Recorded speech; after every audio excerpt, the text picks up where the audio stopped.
Babur Ali Everest চড়ছে, বাবর আলী লোসে উঠছে, তো আমরা ওর সাথে সাথে সব চড়ে আসছি। এভারেস্টের চেয়ে বড় উচ্চতা যদি কিছু থাকে তাহলে ফিনান্সিয়াল পাহাড়, বিভিন্ন ছোটোখাটো অ্যামাউন্ট। আমি আজকে বলেছি 25 টাকা পর্যন্ত আমি দেখেছি আমার মোবাইলে বিকাশ আসতে।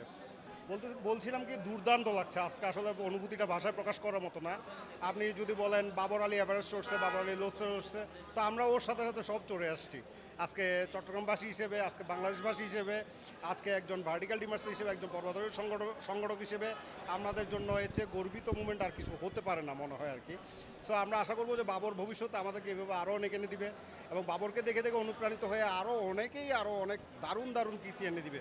আমরা এভাবে করে নিজেদের অনুভূতি জানাতে পারবো আপনাদের কাছে। কঠিনতম যদি বলেন, প্রাথমিকভাবে প্রস্তুতি হচ্ছে সবচেয়ে কঠিন। প্রস্তুতি বাবর নিয়ে রেখেছে, প্রস্তুতি সবসময় সে মাউন্টেনিয়ারিংয়ের এইসব প্রস্তুতি ভিতরেই ছিল, বিভিন্ন অ্যাক্টিভিটির মাধ্যমে, আউটডোর অ্যাক্টিভিটির মাধ্যমে। এর যদি আসেন তাহলে এভারেস্টের চেয়ে বড় উচ্চতা যদি কিছু থাকে তাহলে ফিনান্সিয়াল পাহাড়। এই বাধাটা টপকাতেই হচ্ছে আমাদের সবচেয়ে বড় চ্যালেঞ্জটা ছিল। সবচেয়ে লোয়েস্ট কোটেশন ছিল এই দুইটা এক্সপিডিশনের জন্য 45 লাখ টাকা টোটাল।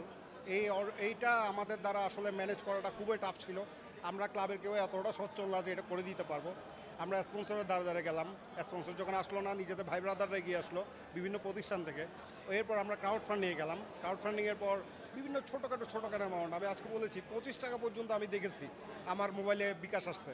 ক্লাবের ট্যাগলাইনটা, আমাদের স্লোগানটাই হচ্ছে ক্লাইম হাই ড্রিম হায়ার।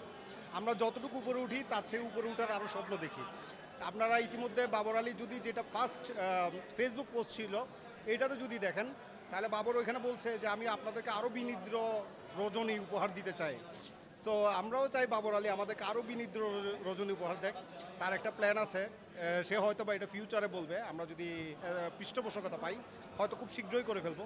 এটা হচ্ছে অক্সিজেন সিলিন্ডার ব্যবহার ছাড়া 8,000 মিটার কোনো পিক আরোহণ করা। এটা বাংলাদেশ থেকে এখনো পর্যন্ত হয়নি। এটাও আমরা ট্রাই করতে চাই বাবরের মাধ্যমে। আমরা প্রাথমিকভাবে হচ্ছে নতুনদের জন্য হচ্ছে আমরা সবসময় সীতাকুণ্ড মিরেশ্বর এরিয়াতে ওয়ার্কশপ করাই, তাদের জন্য আমাদের দরজা সবসময় খোলা। এর বাইরে বাবর আলীর এই যে সাফল্য, বাবর আলীর সাফল্যের সবচেয়ে বড় যেটা আমি পয়েন্ট মনে করি, বাধাগুলো ছিল তার মধ্যে এক নাম্বার ছিল হচ্ছে তার নিজের শারীরিক ফিটনেসের যে ব্যাপারটা, আর হচ্ছে অর্থনৈতিক ব্যাপারটা আর কি। তো শারীরিক ফিটনেসের ব্যাপারটা বাবরের উপর আমাদের কনফিডেন্স ছিল যে সে ওই অবস্ট্যাকেলটা এমনিতেও পার হতে পারবে, কারণ সে নিয়মিত অ্যাক্টিভিটিসের উপর আছে। সো এটা তার জন্য বড় কোনো ইস্যু না। পরবর্তী যে বড় ইস্যুটা সেটা ছিল অর্থনৈতিক। তো সেটার জন্য সবাই আসলে এমনভাবে এগিয়ে এসছে, আমরা আসলে সবার কাছে কৃতজ্ঞ। যেসব প্রতিষ্ঠান, সেটা শিক্ষা প্রতিষ্ঠান হোক বা কোনো ভলান্টারি অর্গানাইজেশন থেকেও কিছু অর্থ সাহায্য এসছে, তারপর ব্যবসায়িক প্রতিষ্ঠান থেকেও এসছে। তো ওভারঅল মিলে মানুষের যে স্বতঃস্ফূর্ত একটা অংশগ্রহণ এই পুরো প্রসেসে, এটার জন্য আমরা আসলে সবাইকে ধন্যবাদ জানাতে চাই।